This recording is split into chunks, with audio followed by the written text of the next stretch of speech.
Hello नमस्ते प्रणाम हर हर महादेव। हम आप सबके भाई दीपक दीपांशु तरवा लोग के स्वागत बा हमारे यूट्यूब चैनल में दीपक दीपांशु राइटर में। तरवा लोग कैसन बानी, आशा न पूर्ण विश्वास बा कि वो सब एकदम ठीक होगा और एकदम ठीक रही, मस्त रही, एकदम स्वस्थ रही।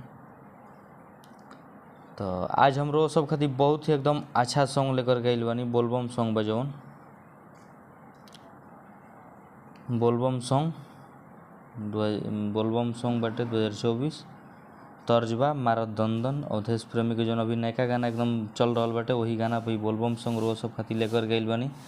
हमारा आशा ना पूर्ण विश्वास बा कि रोज सबके एकदम बेहद पसंद आई और वो सबके पसंद आई तो प्लीज़ रोज सब अपने भाई के और इस चैनल के प्लीज़ सपोर्ट करब जा और अपन भरपूर एकदम प्यार और आशीर्वाद देव जा। हमारा आशा ना पूर्ण विश्वास बा कि रोज सबके एकदम ये गाना बेहद पसंद आई। तो प्लीज़ रोज सब अभी तक ले जो भी भाई अभी इस चैनल के सब्सक्राइब नहीं के लिए प्लीज़ वो सब सब्सक्राइब कर ली, बेल आइकन प्रेस कर ली ताकि जो भी वीडियो लेकर के नोटिफिकेशन आप लोगों के पास पहुँचे, ताकि आप लोग वो वीडियो को देख सकी सुन सकी। अच्छा लगी तो गा भी सकनी जा, कहें कि जो भी सॉन्ग लेकर गई ना चैनल पर फुल एंड फ्री सॉन्ग रहेला।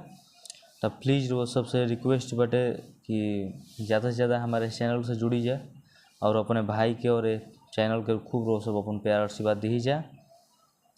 तो चलिए जे भी भाई कम से पर्सनली सॉन्ग लेवे को कि भाई कॉल व्हाट्सएप के जरिए संपर्क कर सकता है, कम से कम चार्ज में गाना लिख दिए। आई जौन रोज सबके हम बोलबम सॉन्ग लेकर गई बानी, बोलबम सॉन्ग 2024 तर्ज बाटे मारा दंदन अवधेश प्रेमी के वही ट्यून पर हम ये गाना लेकर गए बानी। आशा ना पूर्ण विश्वास वगैरह सबको बेहद पसंद आई सॉन्ग। अच्छा लगी तो प्लीज़ रोज सब लाइक सब्सक्राइब कमेंट शेयर जरूर करब जा। प्लीज़ अपने भाई खातिर अपने भाई के हित में सपोर्ट करी जा और वो सबसे ये रिक्वेस्ट बा। तो चलिए देर ना करते हम मुखड़ा के डमी करके सुनाओ तनी। अरे बनी के कांवरिया चलो देव घर नगरिया, खुश हो जइहे बाबा फेरी है नजरिया। बनी के कांवरिया चलो देव घर नगरिया, खुश हो जइहे बाबा फेरी है नजरिया।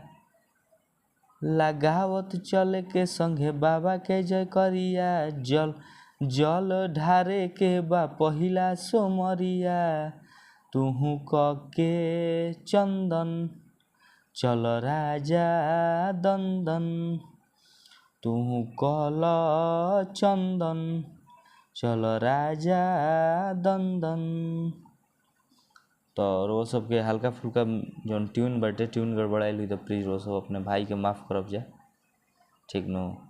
आप लोग वही धुन हटे वही धुन पर सब शब्द बैठावल बटे, वो सब प्लीज़ वो गाना के देख करके गाना बना सकी ना, कोनो दिक्कत नहीं है। प्लीज़ वो सब अपने भाई के जहाँ गलती भइल मिस्टेक भइल प्लीज़ अपने भाई के रो सब माफ़ करब जा, छोट भाई समझ के।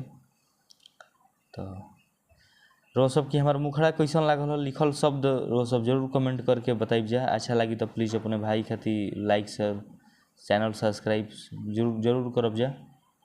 तो जे भी भाई के पर्सनली सॉन्ग लेवे को कि भाई कॉल व्हाट्सएप के जरिए संपर्क कर लियन, भाई के कम से कम चार्ज में अच्छा गाना मिल जाई, अच्छा मैटर अच्छा शब्द। तो चलिए नेक्स्ट सॉन्ग के लिए टाटा बाय बाय। जय हिंद, जय भारत, जय हो भोजपुरिया समाज, जय माँ सरस्वती।